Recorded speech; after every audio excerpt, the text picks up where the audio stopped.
Throughout the history of the United States presidency, up until this current administration, we have had presidents who were incompetent and yet very good people. We've had presidents who were competent and very good persons. And we have had presidents who were not the best people in the world, but they were incredibly competent and capable. Richard Nixon fell into this last category. No one would ever have confused Richard Nixon with being a nice guy. Nonetheless, he was one of the most intelligent men to have ever sat in the White House and was, in some ways, almost genius like in his grasp of foreign policy. He grew up in a Quaker home in Yorba Linda, California. He was a descendant of the founder of Cornell University on his mother's side, and actually Jimmy Carter, President Jimmy Carter, and Apple CEO Bill Gates also are descendants of the Cornell family as well, interestingly enough. Nixon, for his part, went to get involved in politics in California and became a staunch conservative. A staunch anti-communist. He participated in the prosecution of Alger Hiss. He was well known for being a hawk against the communists. He was not the most photogenic man in the world. He had a very stiff, very awkward approach to his public persona that often did not serve him well. Yet one-on-one, he could be at times warm and almost even engaging toward people. And as you can tell by looking at the photographs that have popped up of him, whether eating with his wife, Pat, or having a handshake with the king to proclaim the war on drugs, and of course, who better than Elvis to be the front man for the war on drugs? Elvis, who was so hopped up on prescription pain meds, why not? Okay. And in fact, I think that there is a series out on Netflix, or a show out on Netflix called Elvis and Nixon right now, or Nixon and Elvis. And so we take a look at Richard Nixon's America. And there in the picture you see the final goodbye of Richard Nixon as he leaves the White House the day after having resigned the presidency, flashing his famous victory sign as he flies off on Marine One to the airport to go home to California. We'll look at the social issues of the late 60s and early 70s of La Causa and the Indians, and the honorable peace, bringing an end to the Vietnam War. And I put honorable in quotes. And then we'll see Nixon's finest achievement, détente. And then we'll see Nixon's darkest hour, Watergate. Among the minorities agitating for a greater say in the life of the United States were Hispanic Americans, Mexican Americans, and what were called Chicanos, young men of Mexican descent. And they found their champion in a man by the name of Cesar Chavez, who founded the National Farm Workers Association to protect the laborers that pick the fruits and vegetables that go on the grocery shelves. And his organization was called La Causa. La Causa advocated for fair wages, true integration of industries, more educational opportunities for Chicanos, and a pride in the Mexican heritage. Now, that is not to say that they were anti-American. It is simply their heritage as Mexicans living in the United States. And so they engaged in a series of walkouts to protest discrimination, to protest corporal punishment in the schools, which always seemed to be leveled toward children minority more than white children. And you also had Indian agitation, as American Indian tribes, again, not having been completely wiped out, and not having been completely suppressed, now rise up again to protest the termination of their reservations and land seizures by the government, or protesting through fish-ins in the Pacific Northwest as their industry was so, and their economy was so heavily dependent upon salmon fishing in the Pacific Northwest. And you had also the American Indian movement, who staged the Second Battle of Wounded Knee in 1973. And actually, they got to accept the Academy Award for Marlon Brando. When he received his Academy Awards, Brando would not show up. Instead, he would send a representative from the American Indian movement to bring public attention to the cause of Indians and the still poverty conditions of the reservations. Now remember that Richard Nixon had run for the presidency in 1968 saying that he had a secret plan to end the war in Vietnam. He had to deliver on that. Now in order to deliver on that, he had to put together a number of people in his cabinet, and there were some rather interesting figures in this particular cabinet. Most notable of them was John Mitchell, his Attorney General. He was a close friend of the president's. He was a municipal bond lawyer. It is he that helped fashion Nixon's law and order campaigns toward anti-war protesters and toward minorities that were rising up in the inner cities. But Mitchell himself was an incredibly corrupt individual. H.R. Bob Haldeman, Nixon's chief of staff, known as the Hammer, one of the most feared men in the Nixon cabinet. And Dr. Henry Kissinger, who served as National Security Advisor and later as Secretary of State in both the Nixon and Ford administrations. Kissinger is one of the most controversial figures of the conservative wing and of foreign policy, and is widely regarded by some to be a war criminal who cannot leave this country. Well, that being put aside, Nixon now pushes for the Paris peace talks, in which Le Duc Tho of North Vietnam, Kissinger of the United States, and Nguyen Van Chu, the president of South Vietnam, now begin to work on a peace agreement. But Chu is, shall we say, rather unwilling. He is being pressured by Nixon to take part in this. Meanwhile, in Vietnam, with the war going on, Nixon announces that troops have got to start coming home because that's part of his promise.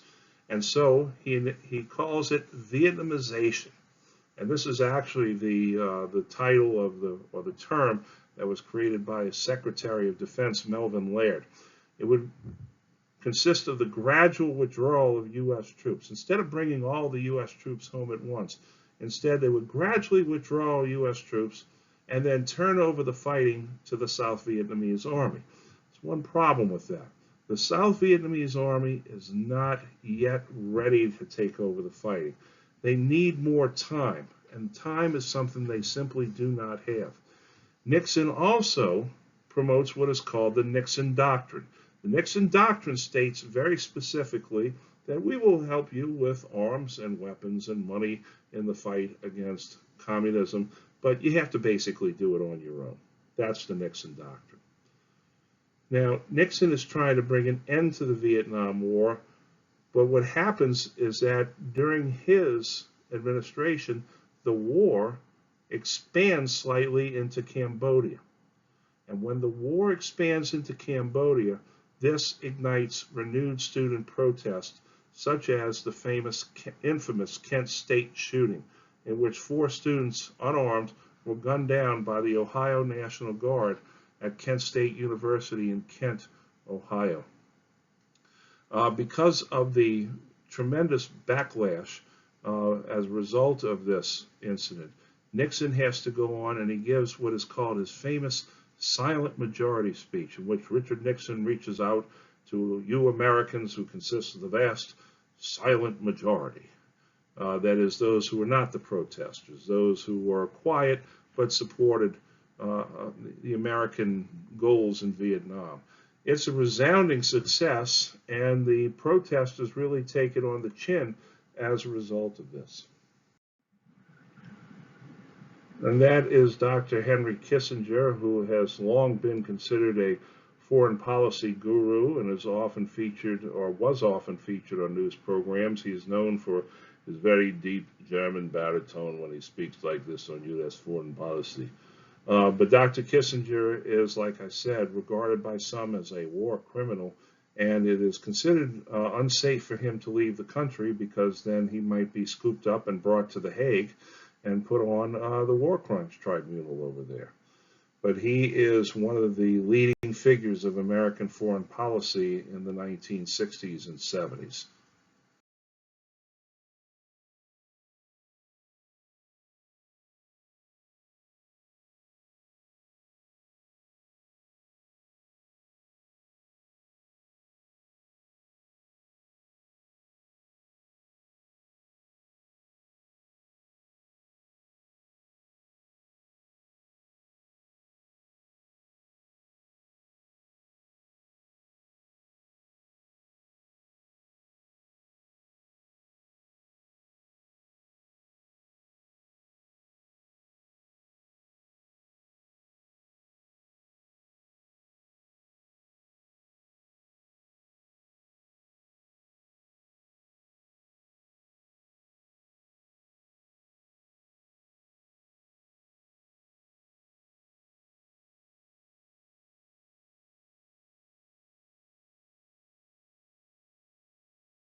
The Vietnam War had begun to reveal a very ugly side of America. What first came out were the Pentagon Papers by a New York Times reporter by the name of Daniel Ellsberg. The Pentagon Papers was the release of a series of studies done by the Johnson administration, the Department of Defense, and Robert McNamara that essentially said that the Vietnam War was unwinnable and that we had gone to war based on a series of lies by the government to the American people. Now, the evidence that Americans were lied to about Vietnam struck the Nixon administration very heavily. Even though it did not indict the Nixon administration, Nixon was very much afraid that Ellsberg's leak would eventually result in leaking other things about Richard Nixon, especially the fact that he had illegally talked to the South Vietnamese and told them to withdraw from the peace talks, which would have been tampering by a non-governmental official, very much like what Michael Flynn did in this current administration. What followed up on that was evidence of a massacre that took place in 1968 at a village called My Lai around a hamlet called San Mi 4. The My Lai massacre was a massacre that was perpetrated by U.S. soldiers under the command of Lieutenant William Calley. William Calley was considered to be, shall we say, less than intellectually sound, but nonetheless found himself in command of a platoon that proceeded to kill between 400 and 500 civilians, Vietnamese civilians, old men, women, children, and was only stopped after a helicopter pilot by the name of Hugh Thompson landed and said that he was going to kill Calley if he didn't stop. And therefore he saved about another 300 or 400 people in the process.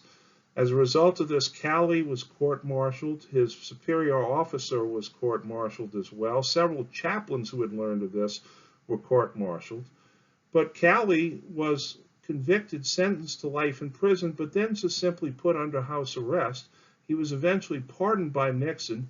Hugh Thompson was called a traitor by several senators in Congress and had to clear his name after a while. Calley, for his part, went back home to Columbus, Georgia, where he lives to this day, as a jewel cutter.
In June of 2009, your humble professor had the opportunity to go to Vietnam, and on a day in which we were actually supposed to just simply engage in a little R&R from our long tour, which was kind of rigorous, we had the opportunity to go, or some of us had the opportunity to go to My Lai, and I chose to go and see there for myself uh, that which had happened back then. It was a very, very emotional, moving moment in my life back in 2009. You see here is the wall plaque inside the little museum at My Lai listing the names of all those women, children, elderly, who were indiscriminately slaughtered by William Calley and his troops. Had it not been for Hugh Thompson of Alexandria, Louisiana, the My Lai massacre would have probably been in the thousand range. Hugh Thompson landed his helicopter between Calley and the remaining victims and basically said that it was Calley that was going to have a hole through his head if he fired one more shot. And for this, there were several that said that Hugh Thompson was a traitor to the United States and should be tried for treason. I took this picture of this trench because this was the killing trench in which the soldiers lined the civilians along there and then proceeded to cut them down with rifle and machine gun fire, and their bodies would tumble into the ditch. The finest achievement of the Nixon administration was called détente. Détente was a reduction in the tensions with China and the Soviet Union that had actually begun after the Cuban Missile Crisis. But it was Nixon that brought it to full fruition. Part of it was so that he could get the communist powers on his side to pressure the North Vietnamese to come to the negotiating table. But the other part of it was to remove the specter of nuclear war from being a distinct possibility, at least not make tensions get worse. That's the big thing. The first goal was China. And so what happened was is that we decided to engage the Chinese in what was called ping pong diplomacy, in which we would send members of our table tennis team over to play the Chinese in Beijing, and would get on ABC's Wide World of Sports, and it was the beginning of an inroads.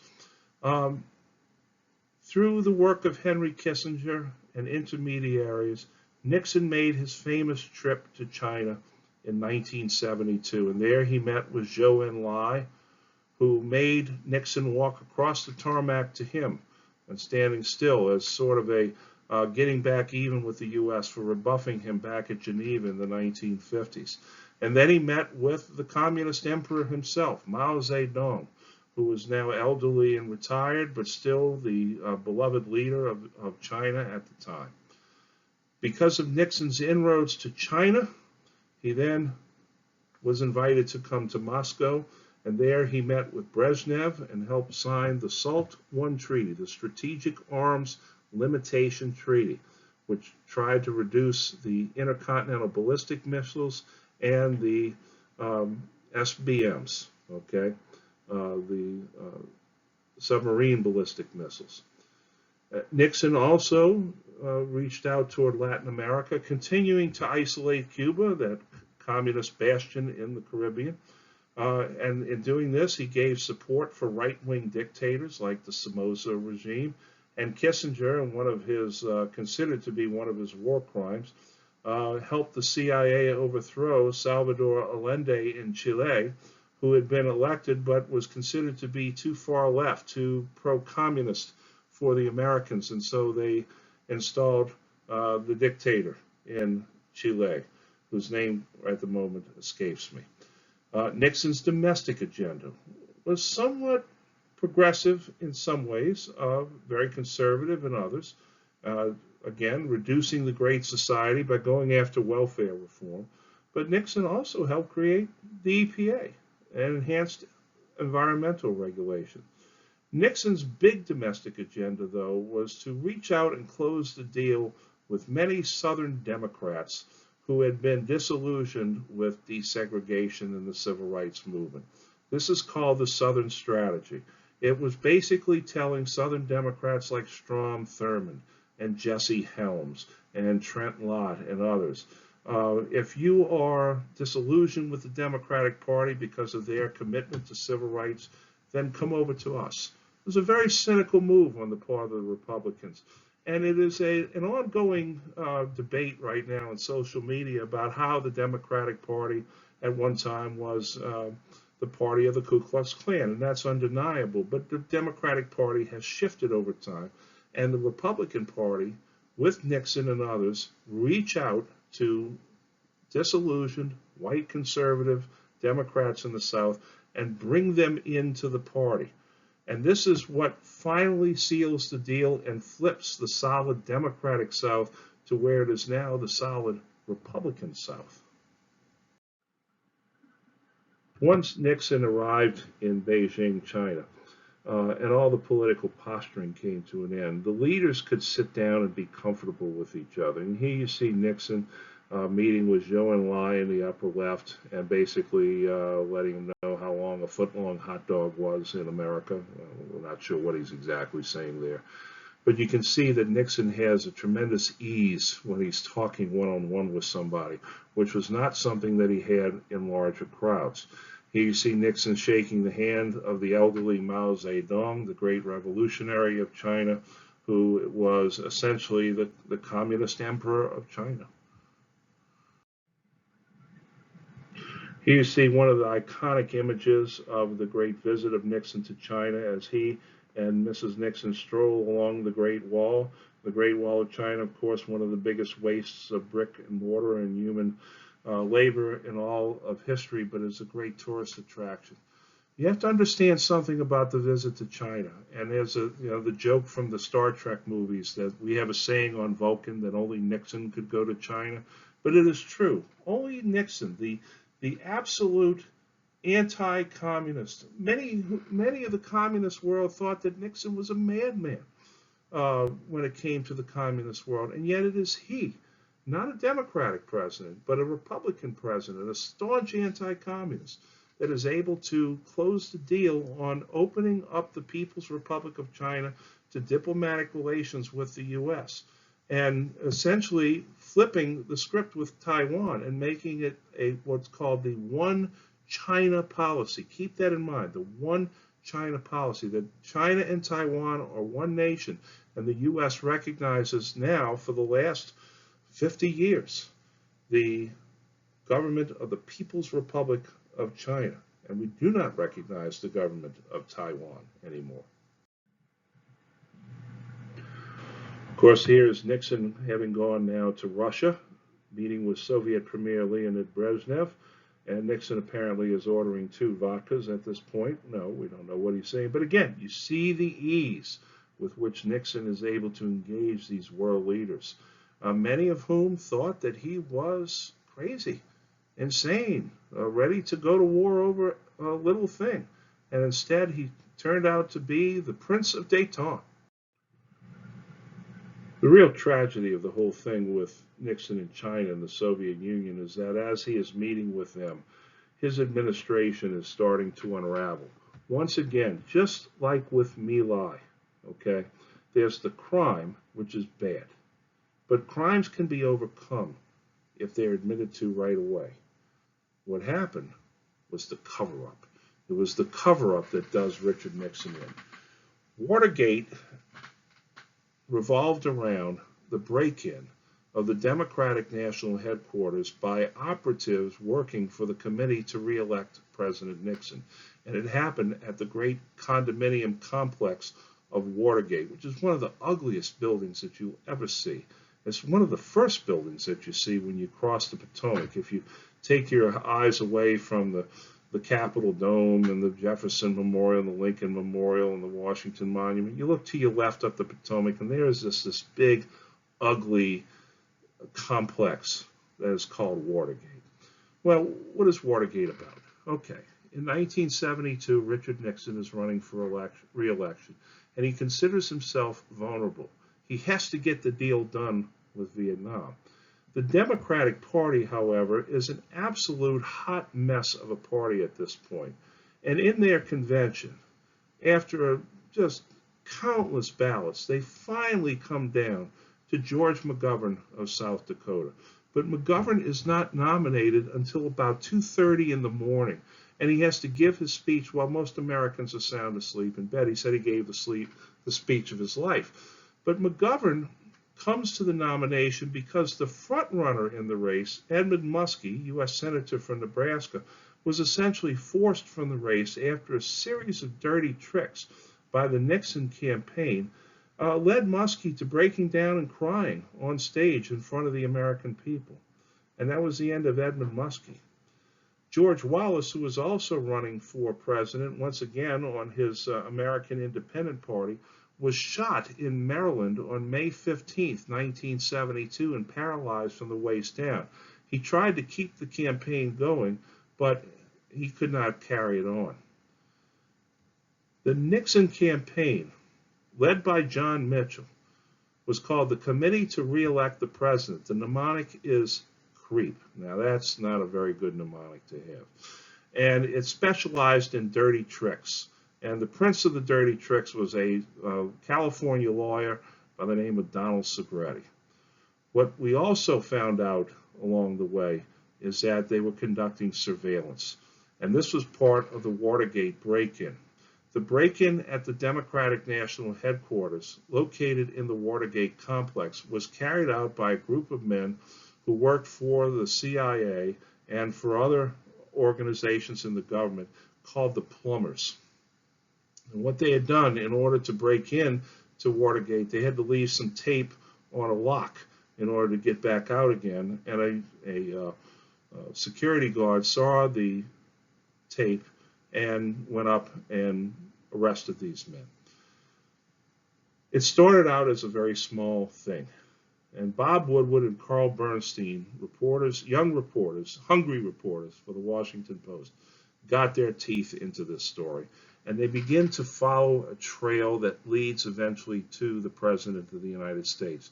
And in order to do this story, they had to confirm much of their information. And so they had Woodward cultivated a source within the FBI whose name was Mark Felt, but they knew his name, but they never gave his name out. So nobody ever knew his name. He was given the code name Deep Throat, which was based on the first major pornographic movie to come out and become a sensation of the 1970s.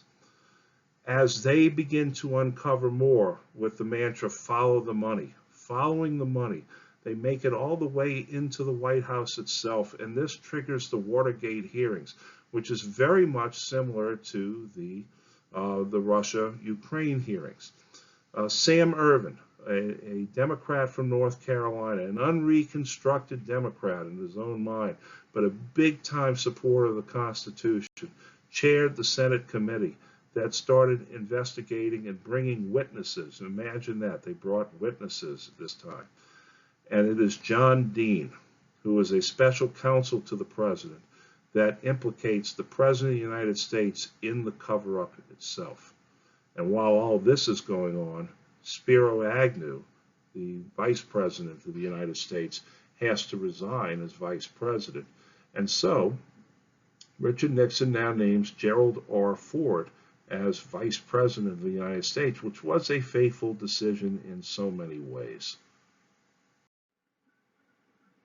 That is the Watergate complex. That's actually just one building of the Watergate complex, which is one of those modernistic looking buildings up the Potomac. And basically it goes with the Washington landscape the same way a turd goes in a punch bowl. But this is where it all went down. Why did Watergate happen in the first place? Is because Richard Nixon was incredibly afraid, and the Republican committee to re-elect the president was incredibly afraid that the Democratic National Committee had evidence that Richard Nixon had been farting around with the Vietnam peace talks back in the 1968 election. And this was a federal crime, just like with Michael Flynn, as I stated earlier. The break-in was to try and find that evidence. The plumbers had done a break-in earlier of Daniel Ellsberg's therapist's office. He had been seeing a psychiatrist, and they wanted to get a hold of his notes so that they could discredit Ellsberg rather than have people listen to him. This was the cover-up. This was the part that brings Nixon down.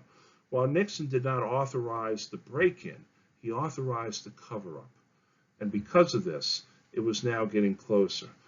And as if that wasn't enough, it was now noted that Richard Nixon was taping White House conversations. And the Justice Department, under the guidance of Elliot Richardson, now appointed a special counsel, Archibald Cox, to look into the Watergate situation. And Cox was getting closer and closer to the president. And so Richard Nixon then ordered Elliot Richardson to fire Archibald Cox. Richardson said, "No, Mr. President, I can't do that. I am not here to protect you. I'm here to protect the Constitution of the United States," and he resigned. Nixon then turned to the Deputy Attorney General, William Ruckelshaus, and said, "Mr. Ruckelshaus, you will now fire Mr. Cox." Ruckelshaus said, "Mr. President, I am not going to do that. I'm here to protect the Constitution, not the President, not the person of Richard Nixon." Richard Nixon then fired William Ruckelshaus. The next person in line of authority was the Solicitor General of the United States, who is the lawyer who argues cases for the President before the Supreme Court. This was Robert Bork. Bork then fires Archibald Cox. This is called the Saturday Night Massacre, in which one resignation and two firings take place. But while Archibald Cox was fired, the investigation was not halted in the least. In the meantime, indictments begin to flow out because of Watergate. John Mitchell, the former Attorney General, now the campaign manager for the committee to re-elect the president, is indicted. He'll go to jail. Bob Haldeman is indicted. He will go to jail. John Ehrlichman, who basically got up and tried to strong-arm the Senate of the United States to say, "You shall not question the president." And Sam Ervin said, "Oh, I shall. I've got the Constitution here to prove it." This was back when people actually were devoted to the Constitution rather than to individuals. Nixon is named also as an unindicted co-conspirator. As a result of this, the House now goes to work with an impeachment committee led by a lawyer by the name of John Doerr, and they, in the end, passed 3 articles of impeachment, contempt of Congress, and the cover-up and the crime, and so forth. Nixon makes his decision on August the 9th, 1974, to resign the presidency. The day before, Nixon addresses the nation and says that "I will resign the presidency effective at 12 noon tomorrow." And so at 12 noon on August the 9th, 1974, Gerald Ford became the 38th president of the United States. Gerald Ford, who had served on the Warren Commission, Gerald Ford, who had been a congressman in Michigan, who is now risen to the level of vice president because Spiro Agnew, the vice president, was indicted and sent to prison as well. These are the chief players in Watergate. At the top, from left to right, John Mitchell, the Attorney General. Center top, Bob Haldeman. Right top, John Ehrlichman. Bottom left, former FBI agent G. Gordon Liddy, who has lost all the hair on the top of his head as a frequent contributor on the Fox Entertainment Channel. In the center is John Dean, who's a frequent contributor on MSNBC. He's now gone totally white, but is a frequent guest whenever they talk about possible impeachments of presidents and issues that go on in the presidency. He served several years in jail and then got out. And in the lower right is Deep Throat himself, Mark Felt, an FBI agent who had upfront news and confirmed everything that was going on to the Washington Post. Felt died in the early 2000s. And here are the two reporters of the Washington Post that broke the story. On the left, Carl Bernstein, and on the right, Bob Woodward, who are frequent contributors on CNN and other news networks about journalism and uncovering government corruption. At the time of Watergate, they were just young city beat reporters that were looking for a big story. And boy, did they ever find it. They would write a book together called All the President's Men that would be made into a movie, which I highly recommend you watch for extra credit. The Nixon years were not completely bad. I've already mentioned détente, but perhaps the finest moment in U.S. history of the 20th century is the three men who went to the moon, and two of them walked on the moon. In the picture to the left, lower left, is Neil Armstrong, the first man to set foot on the moon. The lower right of the picture is Edwin Buzz Aldrin, who was the second man on the moon, and in the piloting the command module in orbit around the moon was Michael Collins. And of course, I'm sure you all have seen the picture of Buzz Aldrin beating the crap out of some moon landing denier about a year or so ago. Buzz is still going strong and is in many commercials.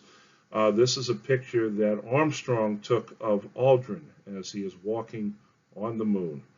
A great moment in U.S. history.